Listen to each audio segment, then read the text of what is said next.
Assalamualaikum warahmatullahi wabarakatuh. Alhamdulillah, puji syukur kehadirat Allah Subhanahu wa Ta'ala atas segala limpahan berkah dan karunia-Nya, sehingga kita masih dapat bertemu dengan bulan Ramadan 1446 Hijriah tahun 2025.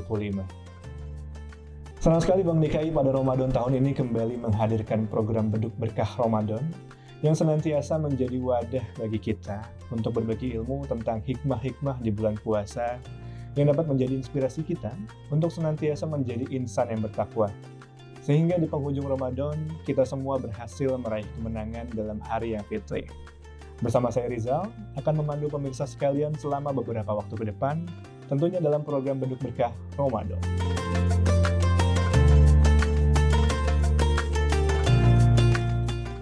Saksikan dan simak terus program Beduk Berkah Ramadan dan ikuti kuis yang akan ditampilkan pada akhir segmen yang berhadiah saldo Jack One Pay sebesar Rp200.000 dan 2 kartu Jack Card Jakarta Tourist Pass senilai saldo Rp100.000 bagi pemirsa yang dapat menjawab pertanyaan dengan tepat pada kolom komentar.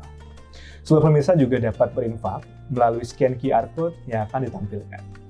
Alhamdulillah Insan Bank DKI pada kesempatan kali ini telah hadir bersama kita semua Ketua Dewan Masjid Indonesia Wilayah DKI Jakarta, Bapak Kiai Haji Ma'mun Al-Ayyubi. Assalamualaikum Pak Kiai. Waalaikumsalam warahmatullahi wabarakatuh. Barakallah Pak Kiai. Semoga dalam keadaan yang sehat, baik jiwa maupun raga Pak Kiai ya, insya Allah. Pak Kiai pada kesempatan kali ini tentunya dalam suasana menyambut Ramadan karena kita masih di minggu-minggu awal Ramadan Pak Kiai. Menjelang juga suasana berbuka pada program Beduk Berkah Ramadan kali ini, kita akan sama-sama membahas karena kita punya tema Pak Kiai, itu temanya adalah berusaha menjadi muslim yang lebih baik di bulan Ramadan.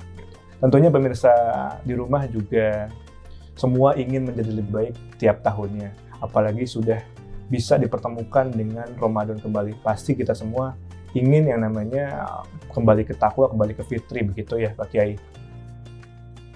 Pak Kiai, saya ingin mendengar beberapa pesan maupun hikayat dari Pak Kiai. Kita pertama akan bahas terkait dengan apa saja sih Pak Kiai, menurut Pak Kiai ya, kiat-kiat yang Pak Kiai bisa sampaikan supaya semua pemirsa di rumah itu bisa menjadi pribadi yang lebih baik di bulan yang penuh kemuliaan ini Pak Kiai. Silakan Pak Kiai, gimana? Baik, terima kasih. Assalamualaikum warahmatullahi wabarakatuh. Waalaikumsalam warahmatullahi wabarakatuh.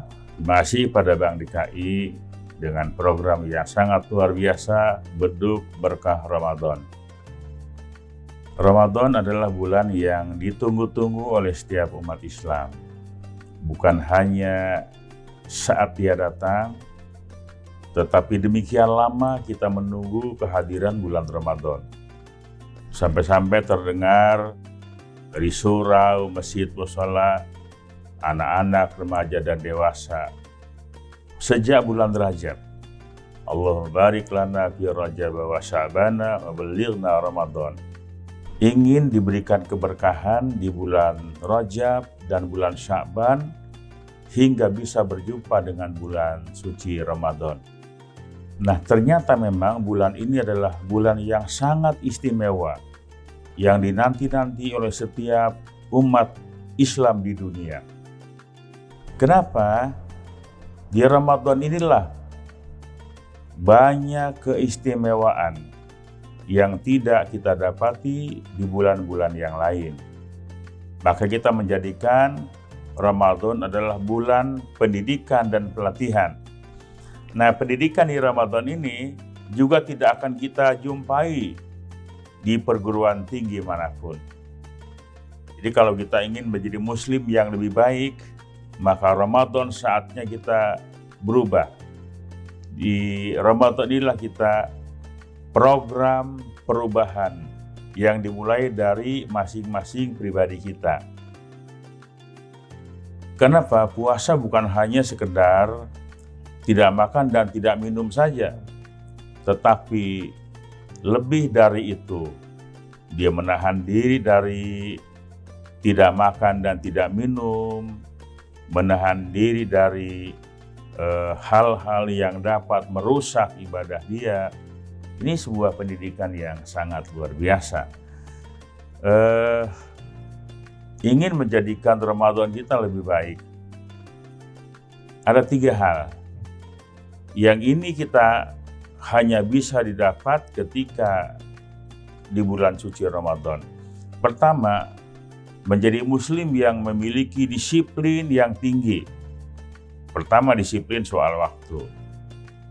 Kita ini mengalami kemunduran karena kebanyakan kurang disiplin soal waktu. Ya contoh di mana-mana lah, rapat jam 8, datang jam 10, 2 jam kita terbuang waktu kita kan. Tetapi ketika Ramadan, jam berapa dia harus mulai puasa dan kapan dia harus berbuka puasa. 1 menit saja dilanggar waktu ini, maka dia dianggap tidak berpuasa. Contoh misalnya, ya sejak malam dia sudah bertekad nih, nawaitu sama Qadin, besok saya puasa. Tiba-tiba dia lelap ketiduran. Bangun-bangun sudah lewat subuh, kemudian dia minum seteguk air yang dia minum. Maaf, waktu Anda untuk makan dan minum sudah selesai. Sekarang sudah saatnya berpuasa. Demikian pula sore hari. Tidak boleh mendahului buka puasa dulu sebelum datang waktunya. Nah, ini disiplin yang luar biasa bagi orang yang puasa. Kalau saja ini kemudian diamalkan di luar Ramadan, kebiasaan ini, maka jadilah umat Islam yang mampu menghormati dan menghargai waktu. Lalu yang kedua, jujur. Kejujuran itu milik orang yang berpuasa. Andaikan dia makan minum pada siang hari, tidak ada orang lain yang tahu, kenapa dia nggak makan, nggak minum? Dia yakin saya sedang berpuasa. Walaupun orang lain tidak melihat, tetapi Allah melihat apa yang saya kerjakan. Kejujuran ini milik orang yang berpuasa. Ada orang yang lihat atau tidak, dia punya keyakinan Allah selalu melihat apa yang dia kerjakan. Maka ketika kita memiliki sifat ini, yang dalam agama disebut sifat ihsan, ya, antabudallaha ka'annaka tarahu wa illam takun tarahu fa innahu yaraka. Bahwa engkau beribadah kepada Allah seakan-akan kau melihat Allah. Dan jika tidak melihat Allah, maka Allah melihat kepada engkau. Ketika melakukan kebaikan, dia penuh dengan semangat karena punya nilai ibadah. Ketika kita sholat, takbiratul ihram, Allahu Akbar, penuh semangat. Karena Allah selalu melihat apa yang dia kerjakan. Ketika akan melakukan pelanggaran, dia nggak jadi. Yang ketiga, memiliki pekan sosial. Di Ramadan ini, orang kaya raya yang hartanya berlimpah ruah, makanan serba ada, harus lapar. Apa bedanya orang kaya dan orang miskin? Lapar sama-sama di siang hari. Kalau orang miskin mungkin lapar udah terbiasa. Orang kaya tidak pernah merasakan lapar, tapi dipaksa dia. Dengan demikian dia merasa, oh alangkah tidak enaknya lapar. Maka dia akan timbul kepekaan sosial yang tinggi, peduli terhadap sesamanya. Mungkin di lingkungan kita masih banyak orang-orang yang tidak mampu, yatim, piatu, kaum du'afa yang harus dibantu. Maka diajarkan kita jangan hanya kenyang sendirian, tetapi berbagi dengan orang lain. Ini 3 hal yang bisa membuat kita menjadi sukses di dalam melaksanakan ibadah puasa Ramadan. Oke, ini menarik sekali ya tentunya. 3 poin tadi, disiplin, terus menjadi orang yang jujur, dan juga menjadi orang yang peka terhadap sosialnya. Saya pun merasakan gitu ya, karena alhamdulillah saya puasa coba dari kecil gitu Pak Kiai, walaupun waktu kecil mungkin kita puasa hanya setengah hari, tapi tetap sudah ditanamkan oleh orang tua bahwa ya kamu kalau misalnya mau puasa terus nggak kuat ya bisa aja sebetulnya minum, makan gitu kan ya, terus pura-pura puasa lagi di depan halayak. Tapi memang ada pada akhirnya ada border yang tertanam di kita bahwa kita selalu diawasi. Jadi makanya saya rasa memang puasa ini banyak sekali pelajarannya tentunya. Apalagi di kedisiplinan tadi tuh. Oh, saya yakin betul pemirsa di rumah juga merasa sebetulnya Islam itu mengajarkan disiplin yang luar biasa. Bahkan kita pun, kalau saya terbiasa ketika puasa itu, pada saat sahur, Pak Kiai, ketika imsak, saya coba untuk tidak makan minum lagi, karena memang itu kan lampu kuning untuk kita mulai berpuasa. Tapi ada nih Pak Kiai, ada beberapa orang yang beranggapan, ketika masjid itu belum berkumandang azannya, itu kita masih boleh minum. Ada lagi yang begini Pak Kiai, ini saya cerita sedikit ke Pak Kiai, mungkin Pak Kiai bisa menanggapi atau ada cerita lain atau bukan.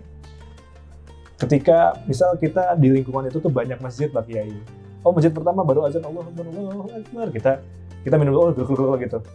Terus masjid kali ini baru azan lagi Allahu Akbar, kita minum lagi. Oke.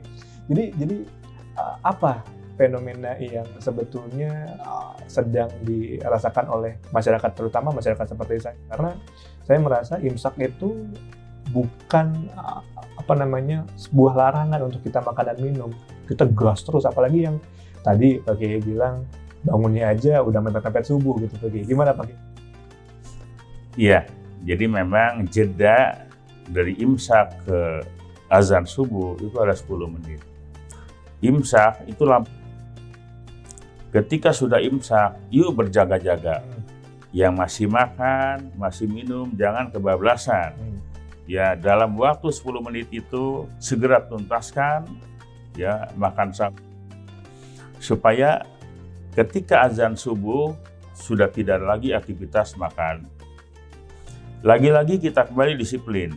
Tadi disampaikan ada masjid yang sudah azan, ada yang belum.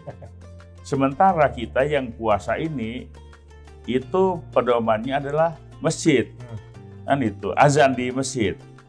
Oleh karena itu, kita harapkan juga nih, lagi-lagi kembali kepada disiplin. Para muazin di masjid, apalagi Ramadan, dia terkait dengan mulai puasa dan buka.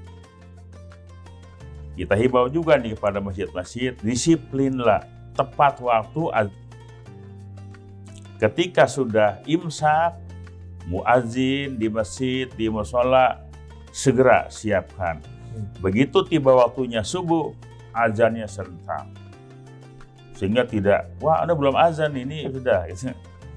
Kira-kira itu ya. Itu sebuah hal yang keliru ya, Pak Kiai ya. Tentunya ini juga pelajaran mungkin untuk pemirsa di rumah yang merasa selama belum azan ya udah kita masih boleh makan dan minum. Apalagi kita kan ada mungkin pemirsa di rumah yang ketika sahur tidak nonton TV. Kalau nonton TV kan ada tulisan untuk wilayah Jakarta dan sekitarnya sudah imsak gitu ya, sudah subuh. Nah itu memang sebuah kekeliruan yang harus kita perbaiki ya, Pak Kiai. Oke, Pak Kiai, ini hal lain yang kita rasakan pada saat Ramadan tentunya adalah peningkatan kualitas ibadah, Pak Kiai. Dulunya atau sebelum Ramadan kita pasti kan nggak pernah sholat tarawih karena memang di bulan Ramadan aja tarawih. Lalu juga nggak pernah witir. Belum lagi kalau untuk jam operasional kantor misal sekarang ini efektif waktunya sudah dipangkas. Jadi ada lagi yang menyempatkan waktunya untuk baca Quran di sela-sela pekerjaan.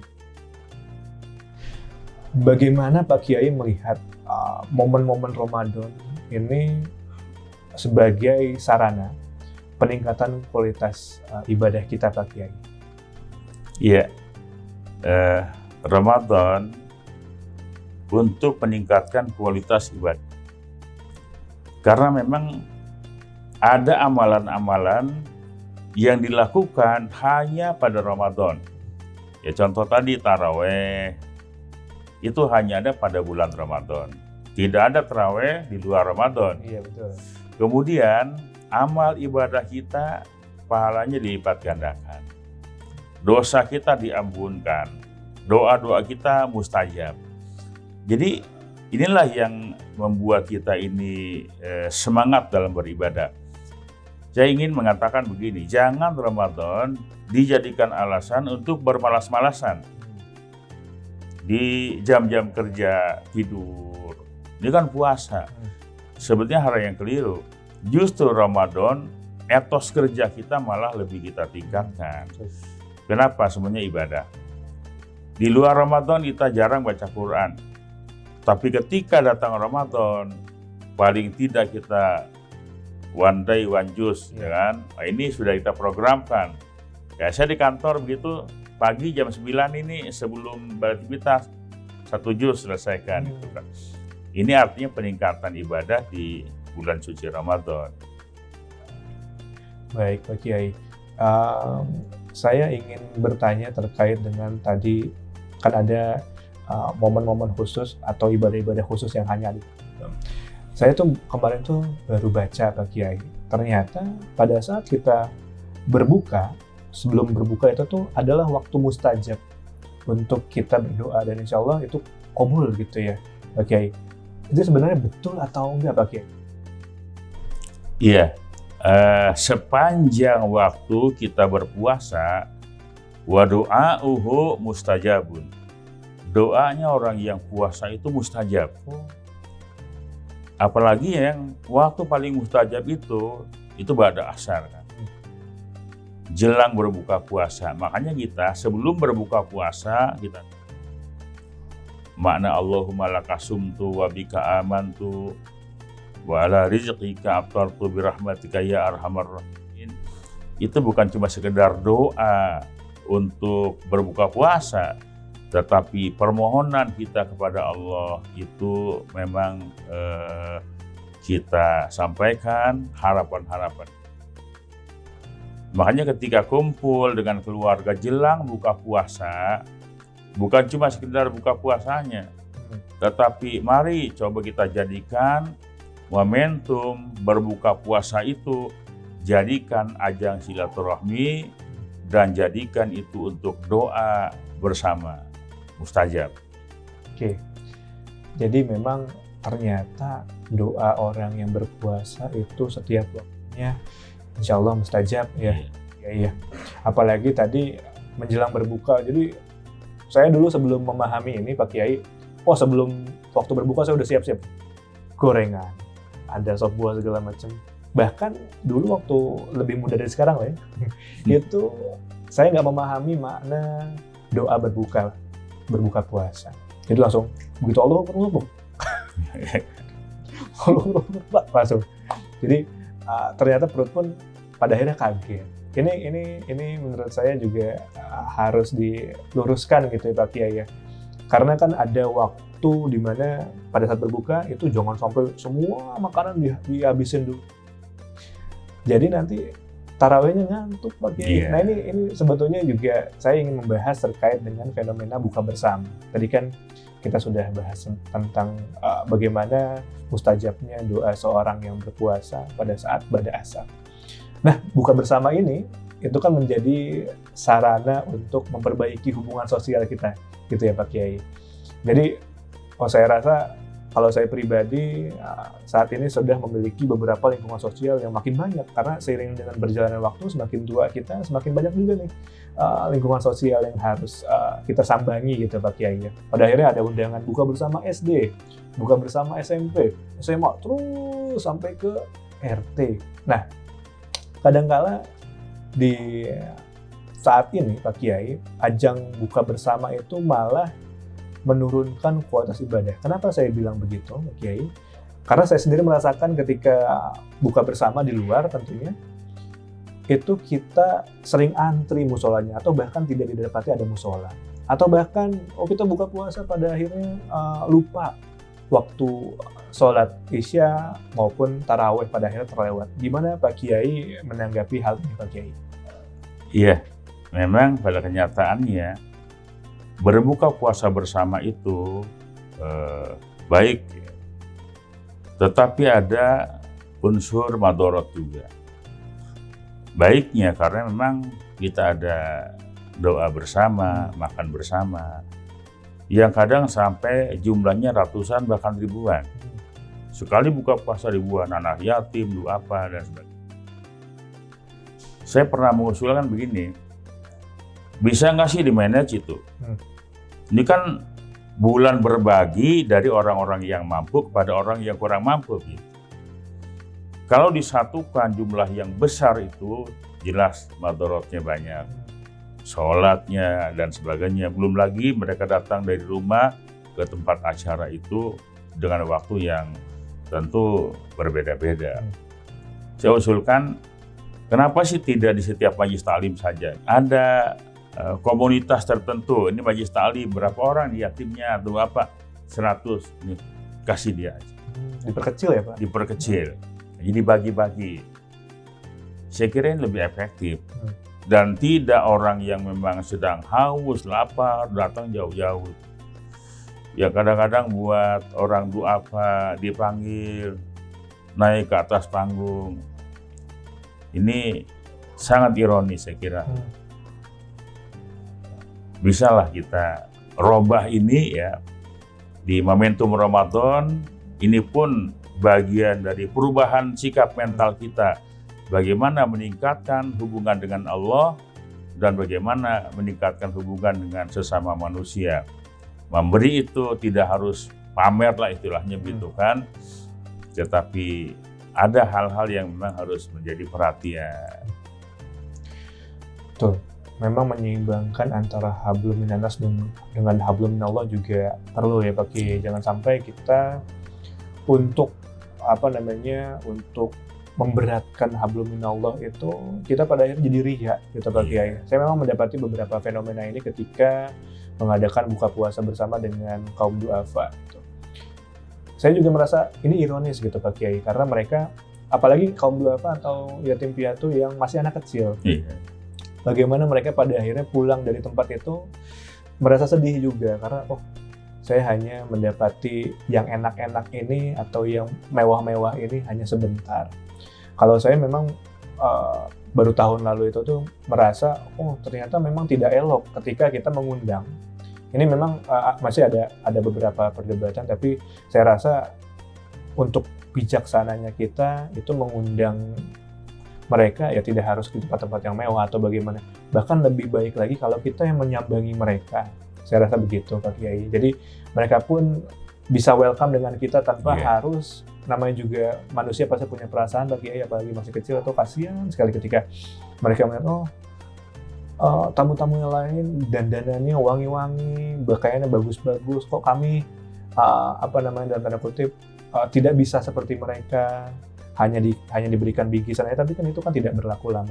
Hanya experience atau pengalaman mereka ketika melihat itu malah membekas. Pada akhirnya ada beberapa perspektif yang timbul, mungkin ada yang termotivasi, ada juga yang ya Allah kok saya hidupnya seperti ini. Jadi memang moderator seperti itu Pak Kiai. Jadi memang berkah Ramadan ini buat siapa saja.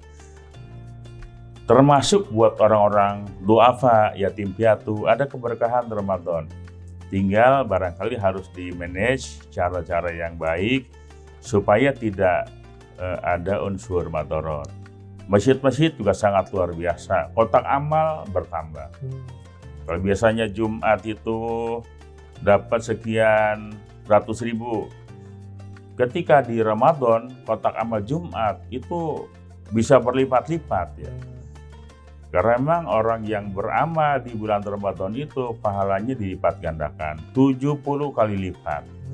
Maka berbondong-bondong kita untuk berbuat kebaikan. Ini ada Bank DKI, salah satu bank yang memang masjid di Jakarta ada boti, insentif imam, marbot, guru ngaji, petugas pemulasaran jenazah. Ini rekeningnya di Bank DKI Syariah. Kenapa harus Bank DKI Syariah? Kita ini orang Jakarta, tinggal di Jakarta. Kenapa tidak memperkuat bank milik Pemda Jakarta gitu kan? pikir ini harus juga kita push terus supaya apa? Wajar kalau kemudian sepak bola aja nih ya, orang Jakarta pasti bela Persija. Nah orang Jakarta nitip uang di Bank DKI juga.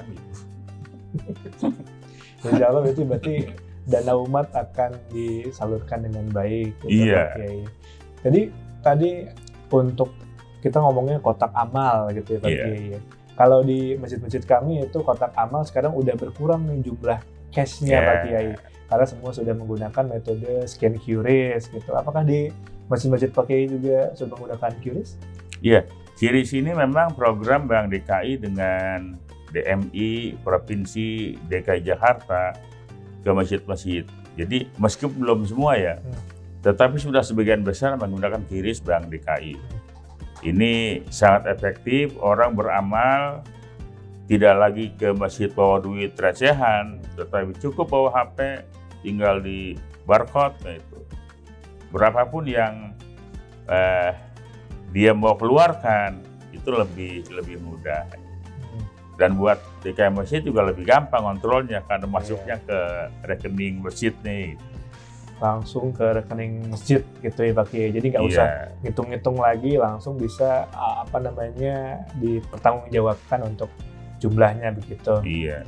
Nah sebetulnya dari tadi kan saya bicara tentang keseharian Pak Kiai yang luar biasa, tentunya dari subuh, zuhur, asar, semua 5 waktu itu ada agenda Pak Kiai. Nah Pak Kiai sendiri dalam kesehariannya ada tips khusus nggak sih dalam menghadapi puasa? Karena tadi keseharian Pak Kiai saya rasa lebih dari zaman sebelum Ramadan nih Pak Kiai, kepadatannya begitu. Gimana Pak Kiai menyiasati ini semua? Ya saya kira memang pertama itu ketika masuk Ramadan kita amalkan hadis Nabi. Jadi gembira ya. Jadi sambut Ramadan dengan riang gembira. Ketika ini kita sambut Ramadan dengan penuh kegembiraan, maka segalanya akan mudah. Ketika kita puasa, haus, lapar itu menjadi indah. Kerja itu ibadah. Jadi nikmatilah keberadaan Ramadan ini dengan sepenuh hati. Karena tidak mungkin lagi ada bulan yang sama dengan bulan Ramadan.